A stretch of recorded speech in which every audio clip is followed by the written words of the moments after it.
Augusta Ada King, Countess of Lovelace, was an English mathematician and writer, chiefly known for her work on Charles Babbage's proposed mechanical general-purpose computer, the Analytical engine.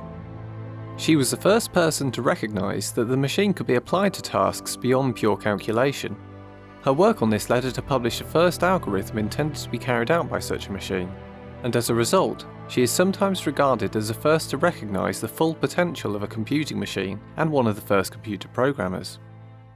Ada Lovelace was born in 1815. She was the only legitimate child of poet Lord Byron and his wife Lady Byron. He died of disease when Ada was only 8 years old, and her mother promoted Ada's interest in mathematics and logic to prevent her from developing her father's perceived insanity. Although often ill in her childhood, Ada was a keen student who loved her work. At the age of 20, she married William King in 1835. King was made Earl of Lovelace in 1838, meaning Ada became the Countess of Lovelace. Her bright intellect and deftly managed social life brought her into contact with scientists such as Andrew Cross, Charles Babbage, Sir David Brewster, Charles Wheaston and Michael Faraday, contacts who she used to further her education.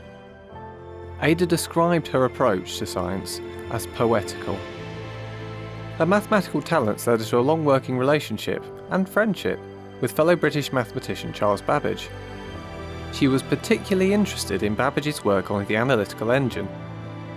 Between 1842 and 1843, Ada translated an article from an Italian engineer on Babbage's calculating machine, supplementing it with an elaborate set of her own notes. These notes contain what many consider to be the first computer program, that is, an algorithm designed to be carried out by a machine. Sadly, her work was cut short, as Ada died of cancer in 1852 at the age of 36. Lovelace's notes are important in the early history of computers. She developed a vision of the capability of computers to go beyond mere calculation, while many others, including Babbage himself, focused only on those capabilities. Her mindset of poetical science led her to ask questions about the Analytical engine and examined how individuals and society relate to technology as a collaborative tool.